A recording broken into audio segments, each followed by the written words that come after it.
पैसा कहाँ से आएगा, कैसे व्यवस्था होगी, थोड़ी चिंता बढ़ जाए।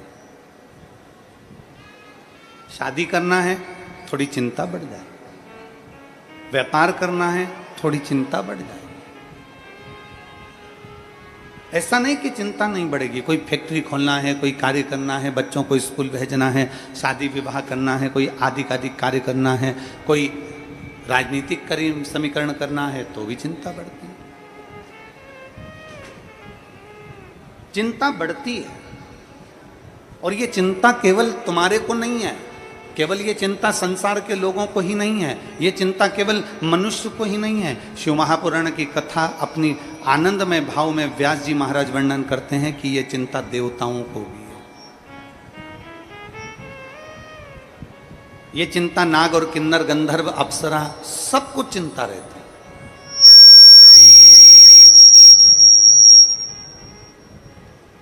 ये चिंता हर एक में समाहित होती है, ये चिंता सब में रहती है। ऐसा नहीं कि कोई गंधर्व हो, अप्सरा हो, नृत्य कर रहे हैं सो आनंद है, देव हो, किन्नर हो, असुर हो, राक्षस हो, सब में चिंता व्याप्ति है। एक थोड़ा सा विष सामने प्रकट हुआ और उस विष की चिंता व्याप गई कि ये विष कौन पिएगा, इस विष को कहाँ लेकर जाएंगे, ये विष किसको देंगे, ये जहर किसको देंगे, ये जहर कौन लेगा, चिंता व्यापी। तब भगवान नारायण ने आकर, तुरंत भगवान विष्णु ने आकर उसी समय पर कहा कि ये चिंता मत करो। भगवान नारायण कहते हैं कि अब शंकर का चिंतन करो। और आप सबसे निवेदन है, जब जिंदगी में सामने चिंता खड़ी हो, जब तुम्हें लगे कि मैं बहुत बुरी तरह से कहीं ना कहीं गिर गया हूँ, जब तुम्हें लगे कि मेरे सम्मुख में ये चिंता व्याप रही है, मुझे रात की नींद चली गई, मेरी बेचैनी बढ़ गई, मेरा ब्लड प्रेशर, मेरा शुगर, ये सब कहीं ना कहीं किसी न किसी रूप में बढ़ रहा है, घट रहा है, तुम्हें चिंता व्यापने लगी। आजकल तो हम कहते हैं कि शरीर में कितनी चिंता है, आजकल इंद्रियां भी बता देती हैं। तुम्हारा शुगर का लेवल ऊपर नीचे हुआ ना, तो मालूम पड़ जाता है कि तुम चिंता करने वाले हो गए। तुम्हारा बीपी ऊपर नीचे होने लगा, ब्लड प्रेशर, तो समझ में आने लगा कि तुम चिंता करने लगे। आजकल तो हमारी इंद्रियां, हमारे शरीर की एक एक अंग हमारी चिंता का विषय बता देते हैं कि हमें चिंता कितनी है। तुम्हारे शरीर का, तुम्हारे चेहरे का तेज अगर चले गया, तुम्हारे चेहरे की रौनक चली गई, तो बता देगी कि तुम्हारी चिंता कितनी है। तुम्हारा बीपी, शुगर ऊपर नीचे हो गया, तो बता देगी कि तुम्हारी को चिंता कितनी है। शिव महापुराण की कथा कह रही है, जब विष निकला सबको चिंता थी, कोई पीने को तैयार नहीं था, समुद्र उसको लेने को तैयार नहीं है, जहर कौन पिएगा, जहर कौन धारण करेगा, पृथ्वी उसको लेने को तैयार नहीं, आकाश उसको लेने को तैयार नहीं, पशु पक्षी, जलचर, थलचर, वायुचर जितने हैं ये कोई लेने को तैयार नहीं है, चिंता व्यापी। तब भगवान नारायण ने कहा कि एक काम करो कि शिव को याद करो और शिव का चिंतन करो, चिंता छोड़ दो, चिंतन में लग जा। शंकर का करा गया चिंतन हमारी जीवन को एक आनंदता दे देता। मुसीबत और लहर, मुसीबत और लहर, पानी की, समुद्र की लहर हो, तालाब में लहर हो, नदी की लहर हो, समुद्र की लहर हो, या बीमारी की लहर हो। इसलिए तो कोरोना को बीमारी के साथ में कहा गया था, कोरोना बीमारी की लहर।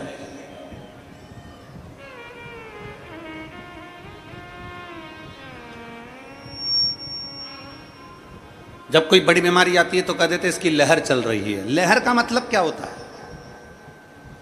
पानी की लहर और मुसीबत, पानी की लहर और दुख, पानी की लहर और तकलीफ, समुद्र की लहर और मुसीबत, समुद्र की लहर और तकलीफ, समुद्र की लहर और दुख, ये एक जैसे हैं, इनको एक जैसा कहा गया। क्यों? उसका कारण केवल इतना है, समुद्र की लहर कितनी भी उछल ले, पानी की लहर कितनी भी उछल ले, नदी की लहर कितनी भी उछल ले, तालाब की लहर कितनी भी उछल ले और कितनी भी आगे बढ़ जाए, एक ना एक दिन वो समुद्र की लहर, पानी की लहर, तालाब की लहर एक ना एक दिन शांत हो ही जाती है। उसी तरह जैसे लहर और मुसीबत, लहर और दुख ये एक जैसे हैं, मतलब अगर लहर उछली है तो शांत भी होगी और अगर मुसीबत आई है तो समाप्त भी होगी, ये निश्चित है, ये निश्चित। समुद्र की लहर अगर उछल रही है, पानी अगर उछल रहा है, लहरें अपनी सीमा को तोड़ दी हैं, बीमारी अपनी सीमा को तोड़ दी है। जैसे कोरोना को कहा गया लहर, कोरोना की बीमारी बढ़ी तो कहा लहर बढ़ गई। आखिर लहर क्यों कहा गया? क्योंकि एक ना एक दिन ये लहर थमेगी जरूर, एक दिन ये लहर शांत होएगी जरूर। उसी तरह समुद्र की लहर हो, पानी की लहर हो, बीमारी की लहर हो, चाहे कोई भी लहर हो, एक ना एक दिन वो लहर शांत होती जरूर है। उसी तरह शास्त्र कहता है मुसीबत कितनी भी बड़ी हो ये लहर की तरह है, दुख कितना भी बड़ा हो ये दुख कितना भी बड़ा हो ये भी लहर की तरह है, तकलीफ कितनी भी बड़ी हो ये भी लहर की तरह है। ये मुसीबत, ये दुख, ये तकलीफ जो लहर की तरह है, ये धीरे न धीरे एक ना एक दिन शांत समाप्त होती जरूर। कोई मुसीबत हमेशा नहीं टिकती है, कोई तकलीफ हमेशा नहीं टिकती है।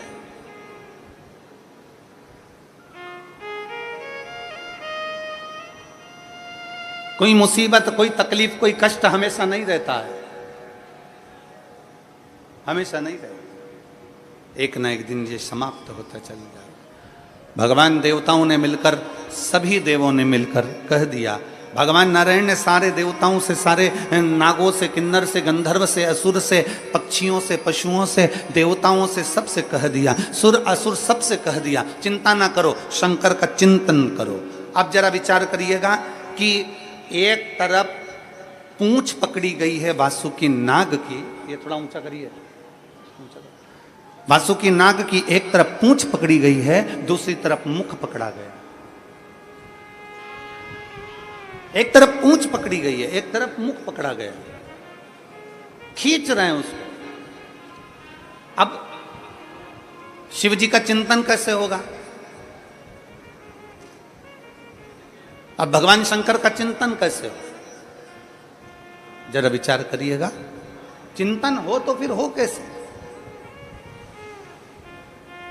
तभी भगवान नारायण ने कहा चिंता मत करो, शंकर का अभिषेक जरूरी नहीं है कि आप शिवालय जाओगे तो अभिषेक हो पाएगा। शंकर का अभिषेक जरूरी नहीं कि आप अपने घर के शिवलिंग को थाली में रखोगे, परात में रखोगे, पात्र में रखोगे तब हो पाएगा। शंकर भगवान का अभिषेक जरूरी नहीं कि आप 12 ज्योतिर्लिंग में जाएंगे तब हो पाएगा। शंकर भगवान का अभिषेक जरूरी नहीं कि आप किसी मंदिर देवालय में जाएंगे तब हो पाएगा। भगवान नारायण ने समुद्र मंथन के समय पर विष निकलते समय भगवान नारायण ने एक बात संपूर्ण क्षेत्रवासियों के लिए, संपूर्ण विश्ववासियों के लिए, संपूर्ण जगत के लिए, संपूर्ण पृथ्वी पर रहने वाले, ब्रह्मांड में रहने वाले मनुष्यों के लिए कह दिया कि शंकर का अभिषेक जरूरी नहीं कि आप मंदिर जाओगे तब होगा, घर में बर्तन में शंकर का शिवलिंग रखोगे तब होगा, शंकर का अभिषेक 12 ज्योतिर्लिंग में जाओगे तब होगा। शास्त्र कहता है शंकर का अभिषेक तुम जब भगवान शंकर को दिल से याद करते हो, श्री शिवाय नमस्तुभ्यम, ओम नमः शिवाय, नमः शिवाय, जब तुम स्मरण करते हो पंचाक्षर मंत्र का, षडाक्षर मंत्र का, यह श्री शिवाय नमस्तुभ्यम का जब तुम स्मरण कर रहे होते हो और दिल से तुमने अगर उसको स्मरण कर लिया तो समझ लेना कि तुम्हारे शंकर का अभिषेक हो गया, उसका चिंतन हो गया, उसका स्मरण हो गया, उसकी भक्ति हो गई, उसका मंत्र जाप हो गया। आप समझें उसको, भजन हो गया।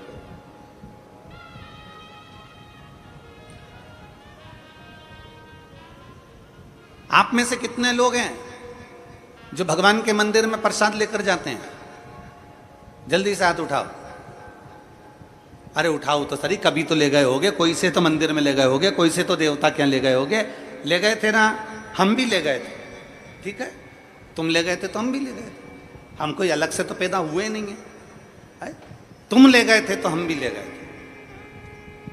अब आप में से कितने लोग हैं जितना प्रसाद लेकर गए थे उतना की उतना प्रसाद तुमने भगवान को खिला दिया। हम भी लेकर गए थे, हम भी नहीं खिला पाए। अगर तुम में कोई बैठा हो जिसने भगवान को 1 किलो मिठाई पूरी खिला दी, लड्डू पूरा खिला दिया, बर्फी पूरी खिला दी, कोई बैठा है? नहीं, ना हम हैं ना तुम। जैसे तुम वैसे हम, ठीक है। अब अंदर बैठा भगवान को तुमने भोग लगाया और तुमने वो प्रसाद वहां रख दिया, तुमने वो प्रसाद वहां दे दिया और भगवान को नमन कर कर कहा, बाबा मैं तुम्हारे लिए ये भोग लेकर आई हूं, आप इसको पा लेना। जब शरीर में बहुत बड़ी बीमारी होती है ना, तो जो लोटा भरकर जल चढ़ाने वाले होते हैं ना, जो भगवान को जल चढ़ाते हैं, वो जल चढ़ाते चढ़ाते शंकर जी को क्या कहते हैं, बाबा बहुत बड़ी बीमारी हो गई, डॉक्टर ने मना कर दिया है।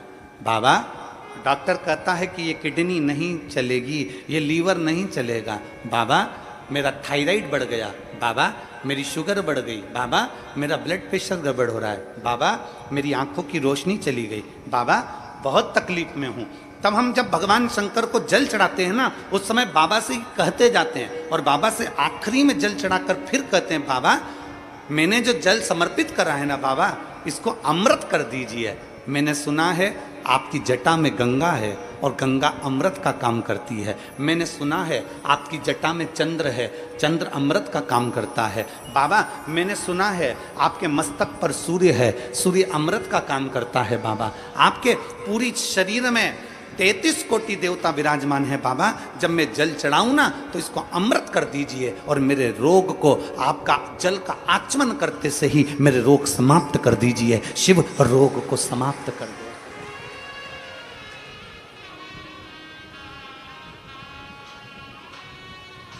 आप भी प्रसाद लेकर मंदिर में गए, हम भी प्रसाद लेकर मंदिर में गए। कल हमारे श्री आमदार सुहास अन्ना जी कांदे जी कह रहे थे और ताई कह रही थी कल कि गुरु जी हम दोनों भोजनशाला में गए थे और रोज जा रहे हैं गुरु जी, प्रतिदिन भोजनशाला में हम रोज जा रहे हैं। और गुरु जी भोजनशाला में जब हम रोज जाते हैं और जो सारे शिव भक्त भोजन कर रहे हैं उसी में से हम लोगों ने भी भोजन किया। तो कल माननीय आमदार जी और ताई कह रहे थे कि गुरुजी ना जाने उस भोजन में क्या है ऐसा कि भगवान का प्रसाद अलग ही स्वाद आ जाता है। तो मैं श्री सुहास अन्ना जी से कहूँगा, जब भाव से भगवान को दिया जाए ना तो भगवान भाव से पा लेता है।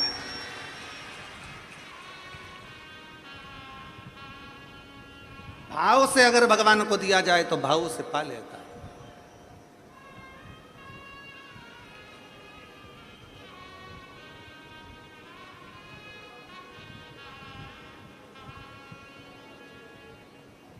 3 लाख भक्त अगर यहाँ कथा सुनने के लिए आ रहे हैं, 2 लाख भक्त कथा सुनने के लिए आ रहे हैं, 4 लाख भक्त अगर कथा सुनने के लिए आ रहे हैं, तो उसमें से कम 1.5 से 2 लाख भक्त ऐसे होते हैं जो भगवान शंकर का प्रसाद पाकर जाते हैं।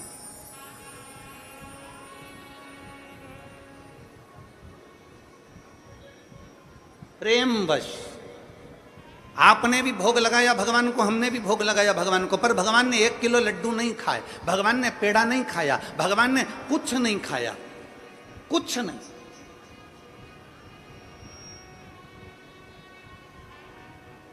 जब भगवान ने कुछ नहीं पाया, प्रेमवश बस भगवान के सामने रखा और भगवान ने उसे भाव से पा लिया, तो जो प्रसाद हम खाते हैं उसमें अपने आप स्वाद बढ़ जाता है। इससे ये महसूस होता है कि भगवान ने भोग लगा लिया है। इससे ये महसूस हो जाता है कि भगवान ने भोग लगा लिया। अब चलो आगे बढ़ते हैं इसी कथा में। आप में से सब ने भगवान को भोग लगाया, हमने भी भगवान को भोग लगाया। भगवान ने अंदर भोग लगा हुआ प्रसाद पंडित जी ने हमको वापिस दे दिया, हम अपना डब्बा लेकर वापिस चल दिए। अब हमारा सनातन धर्म क्या कहता है? अब हमारा सनातन धर्म क्या वर्णन करता है कि मंदिर से जब प्रसाद का डब्बा लेकर निकलो तो उसमें से थोड़ा थोड़ा प्रसाद सबको बांटो। बोलो, बोलता है कि नहीं बोलता? हमारा सनातन धर्म कहता है कि मंदिर में से प्रसाद लेकर निकलो तो उस प्रसाद में से वितरण कर दो।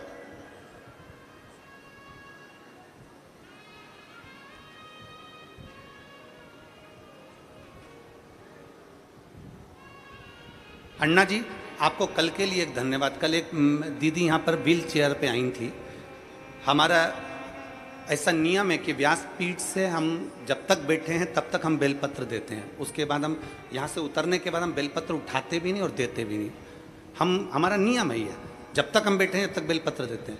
कल हम जब उतर गए और वो व्हील चेयर से वो दीदी यहाँ पर आई, शायद आज बैठी हो कि ना बैठी, तो वो वहाँ आई तो आपने कहा गुरुजी इनके तकलीफ़ है और ये व्हील चेयर पर हैं तो इनको बेलपत्र।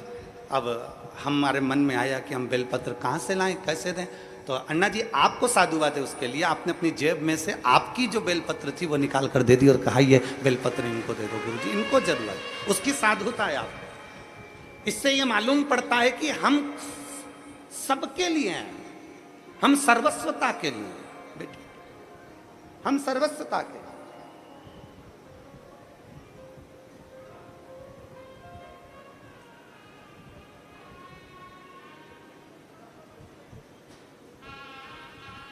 एक समर्पण का भाव किसको कहते हैं? हमारा सनातन धर्म कहता है आपके हाथ में मिठाई का डब्बा है ना, लड्डू का डब्बा है, मंदिर में भोग लगाया हुआ डब्बा आप लेकर चलते हो, उस डब्बे को बाहर लाकर वितरण क्यों किया जाता है, प्रसाद क्यों दिया जाता है? हमारे बद्रीनाथ से होकर आए तो प्रसाद दे दिया, वैष्णो देवी से होकर आए प्रसाद दे दिया, पंडरीनाथ से होकर आए प्रसाद दे दिया, हम शिरडी से होकर आए प्रसाद दे दिया, हम जगन्नाथ से होकर आए प्रसाद दे दिया, हम त्र्यंबक से होकर आए, हमने हमारे मोहल्ले में हमारे रिश्तेदारों को प्रसाद दे। ये नियम सनातन धर्म ने क्यों बनाया, उसका कारण क्या है?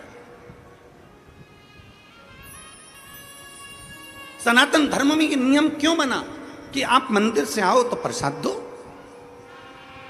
सनातन धर्म में ये नियम क्यों बना कि आप भीमा शंकर गए वहां से दर्शन कर कर आए और आपने अपने पड़ोसियों को, रिश्तेदारों को, नातेदारों को छोटा छोटा पैकेट बनाकर प्रसाद का दिया, आपने किसी को प्रसाद दिया। ये प्रसाद हमारे सनातन धर्म में हम कहीं से होकर आते हैं, भगवान को भोग लगा कर आते हैं, ये प्रसाद क्यों देते हैं? उसका कारण है क्या? आखिर क्या हमारा सनातन धर्म में ये चीज क्यों बताई गई कि प्रसाद देना चाहिए? उसका कारण केवल इतना सा है कि मंदिर में जो भगवान बैठा है, जिसको हमने भोग लगाया है, वो अंदर बैठकर हमारे प्रसाद को भाव से खाता है, सामने प्रकट होकर नहीं खाता। पर उसी प्रसाद को जो बाहर मंदिर तक नहीं गए, उनको जब आप थोड़ा सा प्रसाद देते हो तो उनके अंदर बैठा हुआ शंकर उस प्रसाद को पा लेता है और उसका उद्धार कर देता है। तुझ में रब दिखता है, यारा में क्या करूं? हर एक में शिव दिखता है, यारा में क्या करूं?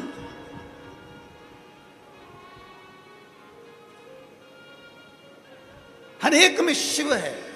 मंदिर से बाहर निकले, प्रसाद बांटना प्रारंभ करा, प्रसाद बांटना प्रारंभ करा तो ना जाने इस किस वेश में नारायण मिल जाए, इतने को प्रसाद दिया है, 25 लोगों ने प्रसाद लिया, 50 लोगों ने प्रसाद लिया, ना जाने कौन व्यक्ति के साथ था, किस भाव से उसने प्रसाद को ग्रहण करा, ना जाने कौन था जो शंकर का रूप रखकर आया प्रसाद लेकर चले गया, ना जाने कौन था जो शिव तत्व के रूप में आया और प्रसाद लेकर चले गया।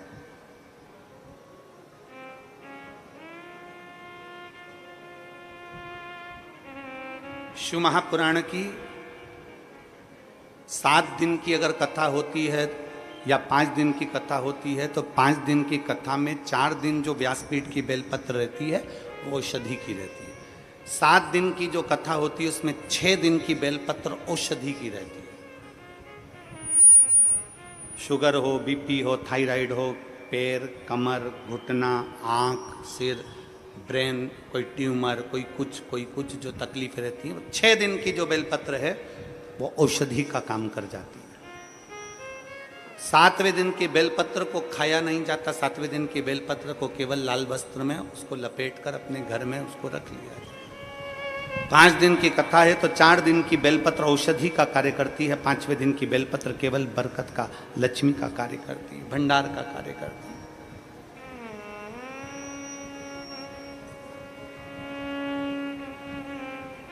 शिव महापुराण की बेलपत्र का बड़ा महत्व है। आप लोग कभी अगर शिव पुराण का अगर तुम्हारे घर में अगर शिव पुराण हो तो उसको पढ़ेंगे तो उसमें बेलपत्र का महत्व आएगा। बेलपत्र का क्यों शिव पुराण की बेलपत्र की इतनी औषधि है, क्यों शिव पुराण की बेलपत्र को इतना लक्ष्मी की प्राप्ति का केंद्र बिंदु बताया? उसका कारण यह है 12 ज्योतिर्लिंग करने के लिए 12 स्थान पर जाना पड़ता है, उप ज्योतिर्लिंग करने के लिए उप स्थान पर जाना पड़ता है, 4 धाम करने के लिए 4 स्थान पर जाना पड़ता है, सारी नदी तालाब और सरोवर का स्नान करने के लिए सारे स्थान पर सरोवर पर जाना पड़ता है, सारे कुंड और बावड़ी का स्नान करने के लिए कुंड और बावड़ी पर जाना पड़ता है। पर केवल वेद व्यास जी ने लिखा शिव महापुराण के अंदर कि केवल एक शिव पुराण ऐसी है कि वो शिव पुराण जहां पर रहती है वहां सारे तीर्थ, नदी, तालाब, ज्योतिर्लिंग, उपलिंग सब आकर विराजमान हो जाते हैं और उस शिवलिंग की अर्थात उस पुराण की एक बेलपत्र भी औषधि का कार्य कर जाता है। उस बेलपत्र की इतनी महत्वता बढ़ जाती है, इतनी बात।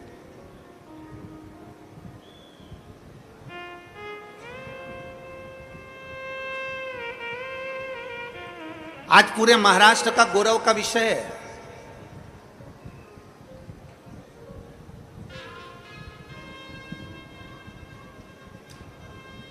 आज पूरे महाराष्ट्र को आतिशबाजी चलाना चाहिए, नगाड़े बजाना चाहिए, ढोल बजाना चाहिए पूरे महाराष्ट्र को कि व्यासपीठ की बात को राजसत्ता तक लिया गया और माननीय महाराष्ट्र के मुख्यमंत्री जी ने गौ माता को राज्य माता घोषित किया, उसके लिए धन्यवाद। संपूर्ण महाराष्ट्र वासियों को और पूरे देशवासियों को साधुता देते हैं कि आपने इस व्यासपीठ की गरिमा को रखा, इस व्यासपीठ की मर्यादा को रखा और व्यासपीठ से जो शब्दों कहे जाते हैं उन शब्दों को आपने अपने जीवन में उतारकर गौ माता को राज्य माता का दर्जा दिया। साधुता है, बहुत बहुत साधुता है। माननीय मुख्यमंत्री शिंदे जी को बहुत बहुत साधुता है।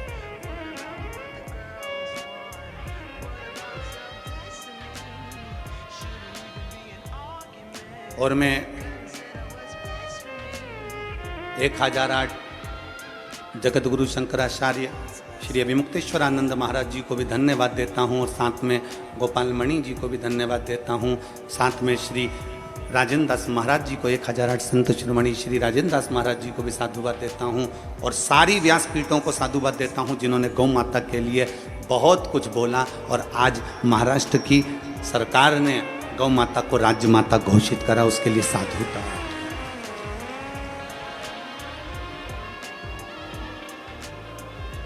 और सारे संतों से निवेदन है ये चिंगारी को बुझने मत देना, इस चिंगारी को बुझने मत देना।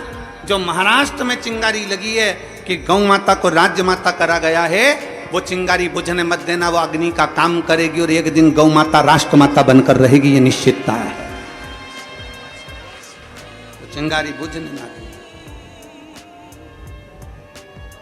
सनातन धर्म में प्रसाद देने का क्या महत्व है ये हमारी शिव पुराण बताती। और एक और चीज समझ लीजिए, सनातन धर्म में प्रसाद देने का महत्व बताया तो सनातन धर्म में एक चीज और बताई कि प्रसाद कहाँ बांटना, कैसे बांटना, कब बांटना,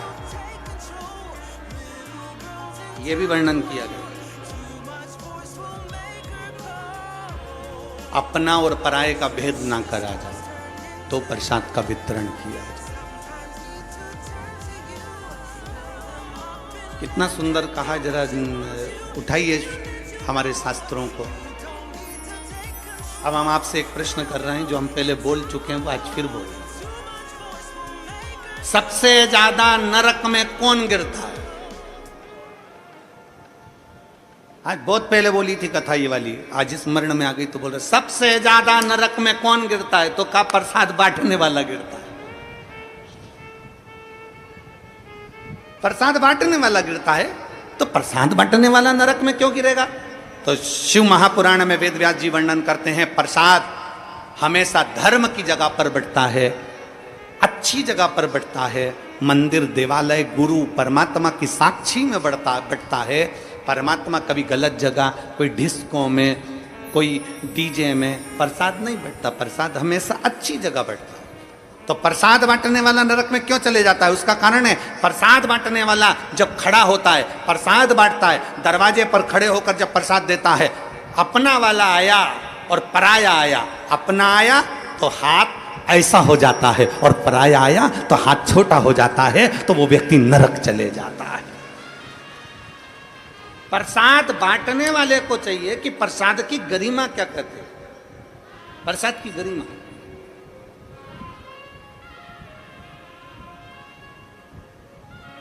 कल हमने जो देखा यहाँ पर आमदार जी, बहुत अच्छा लगा, उसके लिए सुहास अन्ना जी, उसके लिए हम साधुता। क्यों आपने उन 3 बेलपत्र के 3 पत्ते में से भी हम बोले भी इनको कि आपको 3 पत्ते की बेलपत्र, अगर इनको 1 पत्ता देना हो तो 2 आप रख लीजिए, तो कहने गुरुजी आप, उनका स्वास्थ्य खराब है, आप पूरा दे दो, पूरा दे दीजिए आप।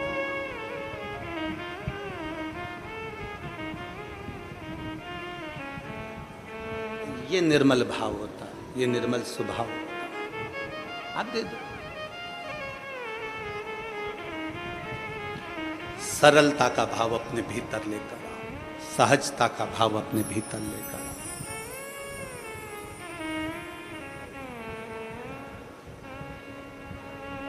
जब एक सरलता, एक सहजता अपने भीतर आती है, लोग कहते हैं मेरा भोला किसको मिलता है, तो शिव महापुराण की कथा कहती है भोले को भोला जल्दी मिलता है, भोले को भोला जल्दी मिलता है।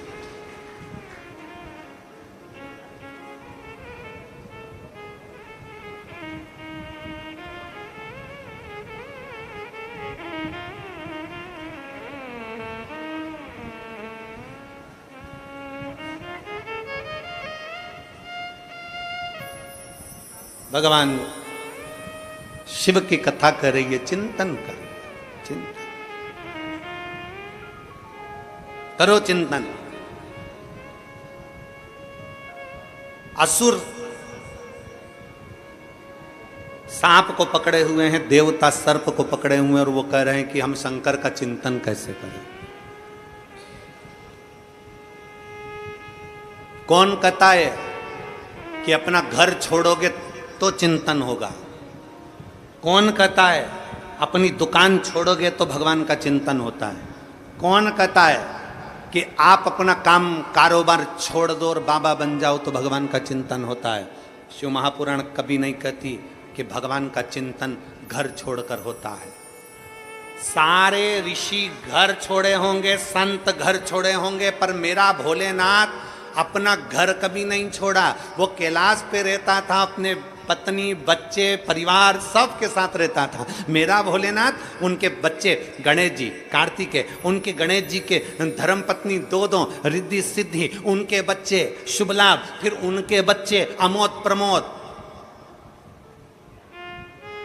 भगवान अपने पोते पर पोते तक के साथ में रहते थे। भगवान शंकर अपनी धर्मपत्नी माता पार्वती के साथ रहते, भगवान शंकर अपने गणों के साथ रहते, भगवान शंकर अपने सर्व परिवार के साथ। भगवान शंकर अपना परिवार छोड़कर कहीं नहीं जाते। सारे देवताओं को परिवार के साथ कहीं पर प्रतिष्ठित नहीं किया जाता, पर शंकर के जितने मंदिर हैं, शिवालय जितने हैं, सारे शिवालय में शंकर का पूरा परिवार